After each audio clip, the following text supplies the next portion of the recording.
Hi there, everyone. Meteorologist Robert Spetta here with you today on the 22nd, going into the 23rd of August, 2013. Of course, we are still watching, well, now Tropical Storm Chemi out here in the continued monsoonal rains across the Philippines. Plus, we're going to be talking about a new low pressure area that very well could become our next named storm system in this update. But first things first, I have a couple rather good announcements to put out here. And they were both posted on our Facebook page, so I'll just show you a screen capture of this. But we have a new Westpac weather author.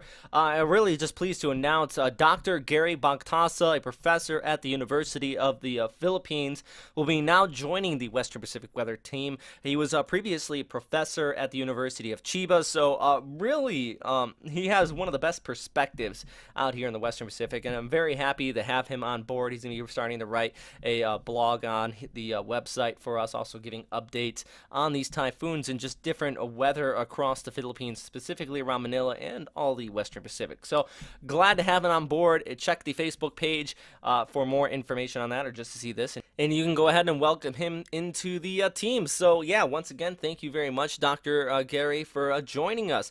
But also, we have other stuff going on here today. We have officially changed the location of the Western Pacific Weather Meet and Greet in Okinawa. I know that it was first set to be at park there in Naha, but it does look like we're going to be going ahead and moving it off there towards north into Shantan, the center part of the island. Janet Stone has been nice enough to offer us to have it at her place at the Pizza Kaya there in Shantan. She's going to put out some pizzas, also give us a big discount on the food and drinks there if you want to buy more than just the pizza that's going to be laid out for us. So thank you very much for that. That's really some great news. Right now, looks about 20 people coming, so more people are very well welcomed. Just a event to get together and meet some fellow weather enthusiasts. We're also going to try to get some feedback about the website, any ways that we can improve it there for you. We have such a big base there in Okinawa. Don't worry if you are in the Philippines. Last fall in November, we actually had a meet and greet there. That's where I originally met Gary, the doctor that is now joining us here on the website. I actually met him back in November at the previous meet and greet. But it does look like maybe this next November we might have another one there. So you're not going to be feeling left out. We might be still going ahead and putting all the authors together and heading down there towards Manila in the fall. But let's talk about what's going on out here in the Western Pacific today. Like I said, well, previously Typhoon Chemi made landfall here into southeastern China around Fujian province. I'm going to be quiet for a second and just show you this absolutely amazing footage.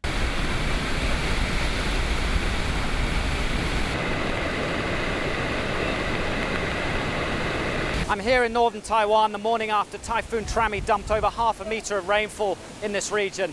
And the scenes here are just absolutely incredible as the floodgates are fully opened at the dam and they're releasing as much water as they can.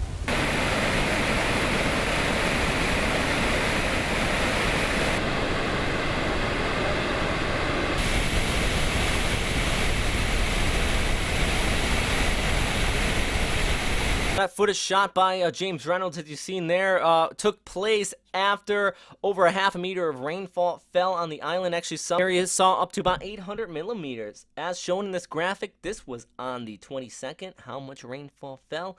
Well, anywhere in the purples, the darker purples, was over 200. Some areas over 300. But like I said, isolated areas saw much, much more than that, especially over the course of several days, about 48 to 72 hours. So just absolutely intense rains. In short, it resulted in some severe flooding. Reservoir there had to release its floodgates and just let some of that water out. Meanwhile, in the Philippines, 18 casualties have been reported at this time. Several people still missing as a result of these just extreme monsoonal floods across the Manila metro area and surrounding provinces. Still basically the equivalent of a disaster zone out here in many areas. So very serious situation continuing to unfold.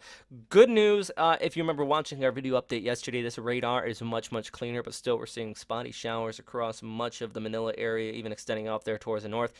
Any of these showers are going to have an impact on this area, as we're still seeing the waters recede, and many locations are still above flood levels. So it's a very serious situation, and unfortunately, I'm going to show model outlook from the GFS will run at 06 UTC on Thursday.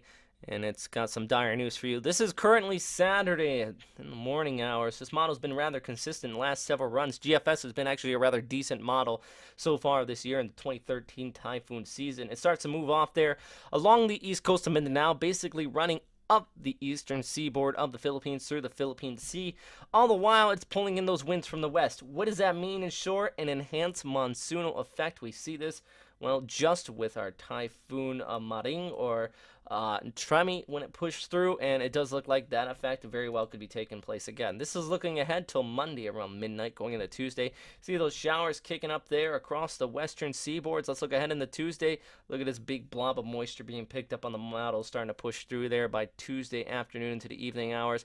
The Manila metro area could be getting hit again with some more heavy rains. This is not going to be welcome at all, and very well be, well, a really serious situation out here. Even though the storm's relatively weak, it still could become a named tropical system, and it's really going to be enhancing this monsoonal effect if it was to form. And at least at this time, well, it does look like a couple models are picking up on this. JMA as well. This is a current analysis. They have that low pressure area there south of Guam towards the east of Palau, about 1006 HPA. Let's take a look ahead at the 48 hours. Going into Saturday, they expect a tropical depression 1008 HPA towards the east of Visayas. So that is how serious this situation is at this time. They do expect it to intensify to at least a tropical depression, possibly our next name tropical storm. Also on this map, take a look out there towards the east. That's Tropical Storm Pewa, by the way. See that front there? And also we have this low diving down there from the north. Well, there's actually a big, deep upper level trough throughout this area there, so that's going to pick that off and pull it off there. But that is all for right now, everybody. I know a relatively shorter update than previous days, but we got a lot going on out here today. Please do go to the website, check everything else out. We also put out an article today about the severe floods in northeastern China. Several villages just completely submerged, so a lot of stuff with that. Also, thank you very much to Janet for offering up the pizza place there for a Western Pacific Weather meet and greet. I really owe you a big one for that. Also, Dr. Bagtasa for joining the Western Pacific Weather team. Thank you all, and stay safe out there.